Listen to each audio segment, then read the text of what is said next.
की पुलिस 50 लाख इनाम याफ्ता बदनाम लोहारी लालू उर्फ हज़ारो सखियाणी के मुक़ाबले में माण जी दावा करे छॾी आहे। DIG सकर फैसल अब्दुल्ला चाचड़ जी अॻवाणी में रेंजर्स ऐं पुलिस मुसाफ़िर कोच ते हमले जी जवाबदारनि जी गिरफ़्तारी लाइ पंजाब जे इलाइक़े वेझो सोमियाणी जे कचे में ॿिए ॾींहुं बि ऑपरेशन कयो। घोटकी पुलिस ड्रोन कार्रवाई में मुसाफ़िर कोच ते हमलो कंदड़ मुख्य जवाबदार 50 लाख इनाम याफ्ता बदनाम लोहारी लालू उर्फ हज़ारो सखियाणी के माण जी दावा कई आहे। आगाह कयूं पिया अहम ख़बर के हवाले से घोटकी पुलिस 50 लाख इनाम याफ्ता बदनाम लोहारी लालू उर्फ हज़ारो सखियाणी के मुक़ाबले में माण जी दावा करे छॾी। DIG सकर फैसल अब्दुल्ला चाचड़ जी अॻवाणी में रेंजर्स ऐं पुलिस मुसाफ़िर कोच ते हमले जी जवाबदारनि जी गिरफ़्तारी लाइ पंजाब जे इलाइक़े वेझो सोमियाणी जे कचे में ॿिए ॾींहुं बि ऑपरेशन कयो। घोटकी पुलिस ड्रोन कार्रवाई में मुसाफ़िर कोच ते हमलो कंदड़ मुख्य जवाबदार 50 लाख इनाम याफ्ता बदनाम लोहारी लालू उर्फ हज़ारो सखियाणी के माण जी दावा कई आहे।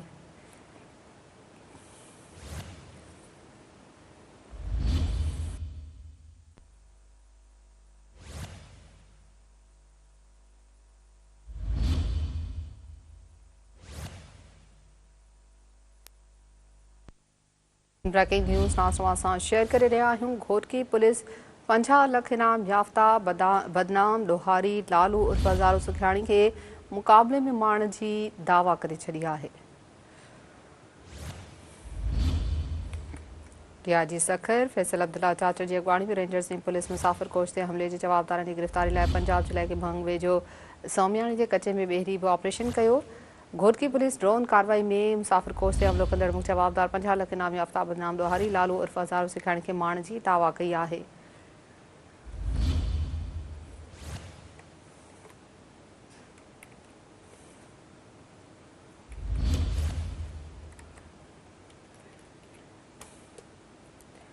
अहम ख़बर ॾियूं पिया घोटकी पुलिस 50 लाख इनाम याफ्ता बदनाम लोहारी लालू उर्फ हज़ारो सखियाणी के मुक़ाबले माण जी दावा करे छॾी।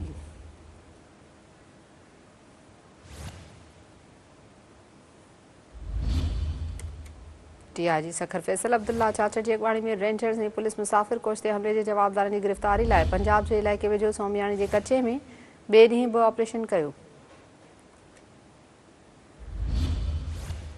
तफ़सील मालूम कयूं था Sindh TV news reporter Ghaffar Malik Khan. Ghaffar Malik, इनाम याफ्ता धाड़ेल के लोहारी के माण जी पुलिस दावा कई आहे, छा तफ़सील आहिनि?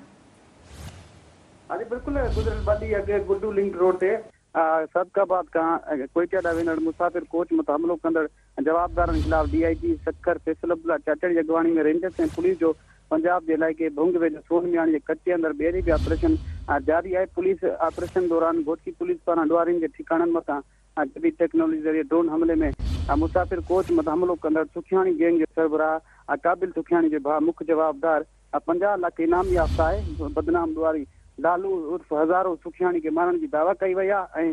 ड्रोन हमले में कुछ औरतों भी जख्मी थियण जा इतला आहिनि। DSP वाड़ो अब्दुल कादिर सुमरो की दावा मुजिब मुसाफ़िर कोच मथां हमलो करे मुसाफ़िरनि के अगवा कंदड़ मुख़्तलिफ़ गैंग इंडर गैंग सुखियाणी गैंग लोलाई गैंग ऐं कोराई गैंग के ॾुआरियुनि ख़िलाफ़ जेको आहे पंजाब के इलाइक़े भुंग जे कचे अंदरि सोनमियाणी वारे इलाइक़े में ॾुआरियुनि जे ठिकाणनि मथां जेको आहे जदीद टेक्नोलॉजी ज़रिए जेको आहे ड्रोन सां जेको आहे हमलो कयो आहे, जंहिंमें जेको आहे सुखियाणी गैंग जो बदनाम ॾुआरी आहे 50 लाख इनाम याफ्ता लालू हज़ारो सुखियाणी मारजी जो आहे मारजी वाल बदनाम ॾुआरी जेको हज़ारो सुखियाणी पंजाब में जेको आहे दहशत जी अलामत बढ़ियल हो, जंहिंजे मथां जेका केतिरा ई अगवा पुरू ऐं क़त्ल जा जेका केस दाख़िल थियल आहिनि। ऐं यादि रहे त जेको ॿ ॾींहं अॻु जेको आहे ॾुआरियुनि पारां जेको आहे मुसाफ़िर कोच जेकी सदाबाद जेका सादकाबाद खां कोयटा ॾांहुं वञे पई, जंहिंमें जेको आहे 12 खां मथे नामालूम हथियार बंदनि जेको हमलो करे मुसाफ़िरनि खे अगवा कयो ऐं मुसाफ़िरनि खां फुल लुट कई, जंहिं खां पोइ जेको आहे DIG सकर फैसल अब्दुल्ला चाचड़ जी अॻवाणी जेको पुलिस हरकत में आई आहे ऐं जंहिं खां पोइ जेको आहे मुख़्तलिफ़ गैंग जे ॾुआरियुनि ख़िलाफ़ जेको आहे ऑपरेशन जारी आहे। जी ठीकु आहे, वॾी महिरबानी गफ़ार मलिक तफ़सील ॾियण लाइ।